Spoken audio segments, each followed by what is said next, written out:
بسم الله الرحمن الرحيم. السلام عليكم ورحمة الله وبركاته. الحمد لله نحمده ونستعينه ونستغفره ونؤمن به ونتوكل عليه ونعوذ بالله من شرور أنفسنا ومن سيئات أعمالنا. من يهده الله فلا مضل له ومن يضلله فلا هادي له، ونشهد أن لا إله إلا الله وحده لا شريك له، ونشهد أن سيدنا وسندنا ونبينا ومولانا محمدا عبده ورسوله. أما بعد، فقد قال الله تبارك وتعالى في القرآن الكريم: أعوذ بالله من الشيطان الرجيم، بسم الله الرحمن الرحيم.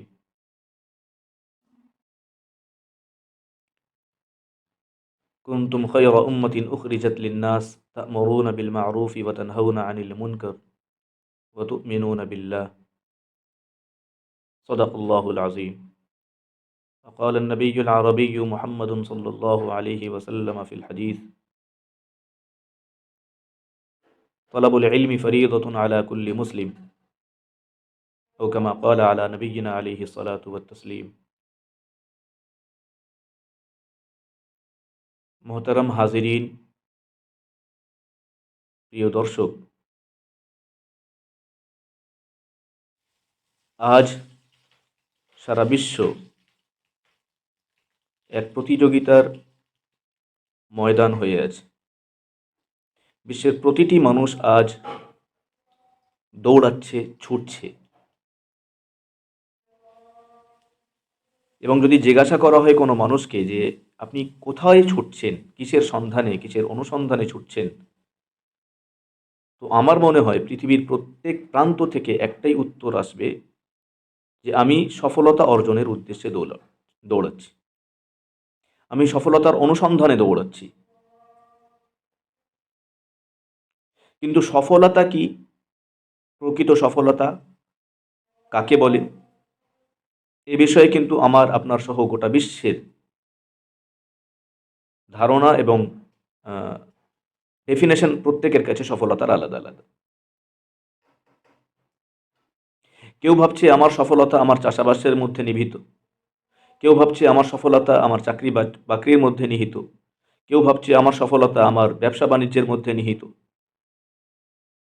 প্রত্যেকেই নিজের মতো করে নিজের যোগ্যতা অনুযায়ী নিজের প্রফেশন এবং ব্যস্ততার মধ্যেই নিজের সফলতা অনুসন্ধান করছে। কিন্তু মহান স্রষ্টা আল্লাহ রাব্বুল আলামিন মানুষের প্রকৃত সফলতার সংজ্ঞা করতে গিয়ে বলেন, ফামান যুহজিহা আনিন নারি ওয়া উদখিলাল জান্নাতা ফাকাদ ফাজ। অর্থাৎ কিয়ামতের দিনে যার ব্যাপারে আল্লাহ রাব্বুল আলামিন জাহান্নাম থেকে মুক্তি, জাহান্নাম থেকে পরিত্রাণ এবং জান্নাতে প্রবেশ করানোর সিদ্ধান্ত আল্লাহ রাব্বুল আলামিন নেবেন, ফাকাদ ফাজ, সেই হবে প্রকৃত সফল এবং প্রকৃত কামিয়াব। এই জাহান্নাম থেকে মুক্তি এবং জান্নাতের প্রবেশ, এই সফলতাটা কারা পাবে? যারা তাদের এই পার্থিব জীবনকে, এই পৃথিবীর জীবনকে আল্লাহ রাব্বুল আলামিনের আদেশ নির্দেশিকা এবং নবী পাক সাল্লাল্লাহু আলাইহি ওয়াসাল্লামের সুন্নত পদ্ধতি অনুযায়ী পালন করে এই পৃথিবী থেকে বিদায় নিতে পারবে। মহান আল্লাহ রাব্বুল আলামিন তাদেরকে জাহান্নাম থেকে মুক্তি দিয়ে জান্নাতে প্রবেশ করাবে। এবারে আসুন,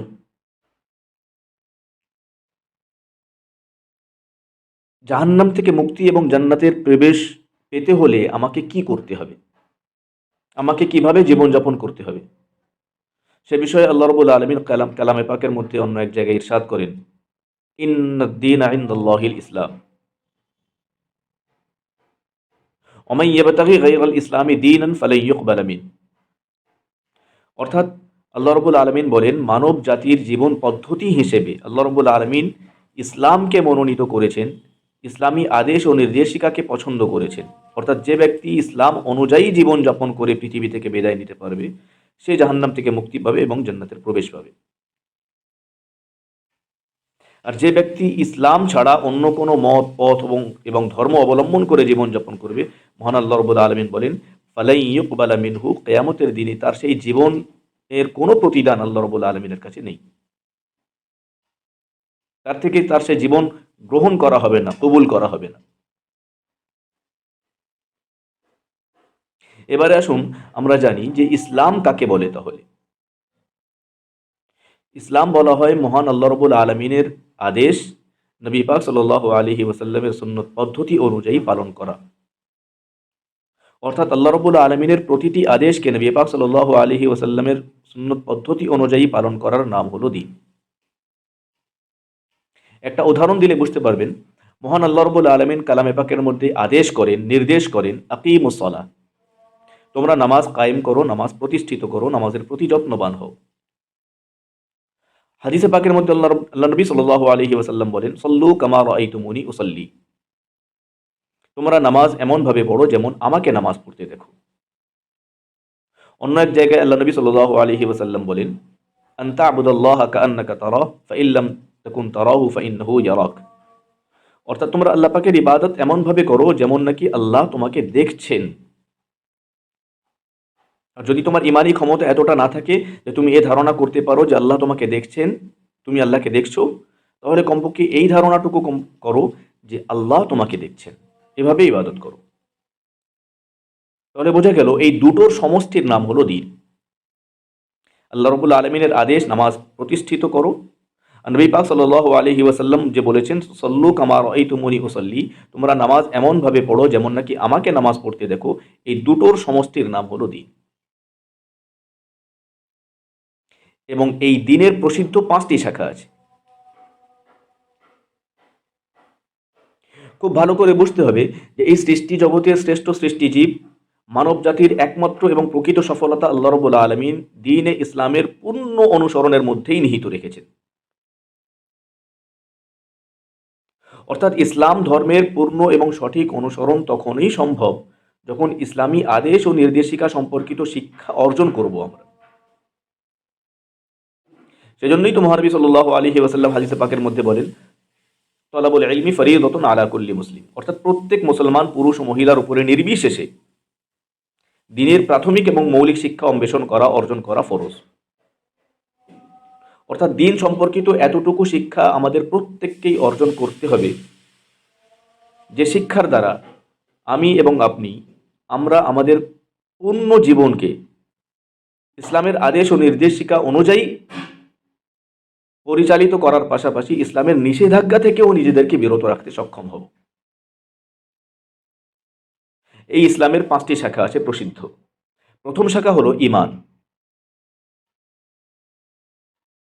অর্থাৎ আল্লাহ রাব্বুল আলামিন এক, প্রিয় নবী সাল্লাল্লাহু আলাইহি ওয়াসাল্লাম আল্লাহ পাকের পক্ষ থেকে প্রেরিত সর্বশেষ নবী ও রসূল, এই কথার প্রতি বিশ্বাস স্থাপন করা। সুতরাং এই ঈমান শাখা সম্পর্কিত এবং ঈমান সম্পর্কিত এতটুকু শিক্ষা এবং জ্ঞান অর্জন করা আমাদের প্রত্যেকের জন্য জরুরি, যার দ্বারা আমি আপনি আমাদের ঈমানকে রক্ষণাবেক্ষণ করতে পারবো, আমাদের ঈমানের রক্ষণাবেক্ষণ করে আমরা দুনিয়া থেকে যেতে পারবো। ইসলামের প্রসিদ্ধ দ্বিতীয় শাখা হলো ইবাদত, অর্থাৎ নামাজ, রোজা, হজ, যাকাত ইত্যাদি। ইবাদত সম্পর্কিত এতটুকু জ্ঞান অর্জন আমাদের প্রত্যেককে করতে হবে এবং আমাদের জন্য করার জরুরি, যার দ্বারা শরীয়তের পক্ষ থেকে আমার আপনার উপরে অর্পিত যাবতীয় ইবাদতকে আমি আপনি যেন সঠিকভাবে পালন করতে পারি। ইসলামের তৃতীয় শাখা হলো লেনদেন, অর্থাৎ ক্রয় বিক্রয় ও পারস্পরিক আদান প্রদান ইত্যাদি। এই লেনদেন সম্পর্কিত এতটুকু শিক্ষা অর্জন আমাদের প্রত্যেকের জন্য জরুরি, যার দ্বারা আমি আপনি আমার আপনার চাষবাস, ব্যবসা বাণিজ্য, চাকরি বাকরি সবকিছুই ইসলামের আদেশ অনুযায়ী করে হালাল উপার্জন ভক্ষণ করতে পারব। এবং ইসলামের চতুর্থ শাখা হলো সামাজিকতা, অর্থাৎ পিতা মাতা, ভাই বোন, আত্মীয় স্বজন, বন্ধু বান্ধব ও প্রতিবেশীর সঙ্গে সৎ ব্যবহার করা।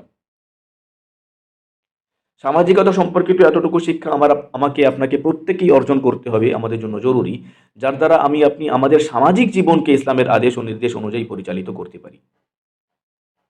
এবং ইসলামের সর্বশেষ ও প্রসিদ্ধ পঞ্চম শাখা হলো আচার আচরণ, মানুষের অভ্যন্তরীণ গুণাবলী ও বৈশিষ্ট্য, যেমন সৎ হওয়া, সত্যবাদী হওয়া ইত্যাদি।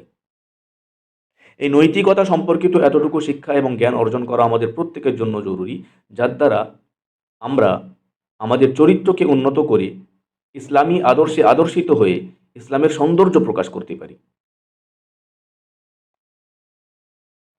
সমাজের বেশিরভাগ মানুষই কিন্তু এই ইসলামের পঞ্চ শাখা সম্পর্কিত ন্যূনতম শিক্ষা এবং জ্ঞান থেকেও বঞ্চিত। অর্থাৎ এটা খুব সহজেই বলা যায় যে আমরা প্রত্যেকেই নিজেদেরকে মুখে মুসলমান দাবি করলেও আমরা সম্পূর্ণভাবে ইসলামকে সঠিক অনুসরণ করতে পারছি না।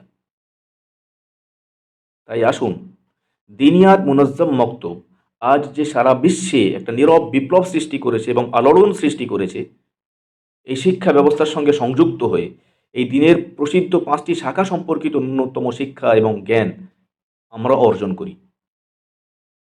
আমরা আমাদের সমাজের যে স্তরেই আমরা থাকি না কেন এবং বয়সের যে স্তরেই থাকি না কেন, দিনিয়াত মুনাজ্জম মক্তব সকলের জন্য তার উপযুক্ত সিলেবাস এবং তার উপযুক্ত আহ, সময়ে তাকে শিক্ষা দেওয়ার এবং পাঠ গ্রহণ করার, শিক্ষা অর্জন করার সুযোগ রেখেছে।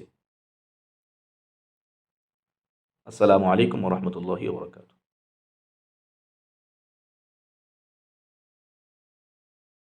সুন্দর সুন্দর ভিডিও পেতে সাবস্ক্রাইব করে রাখুন, শেয়ার ও কমেন্ট করতেও ভুলবেন না।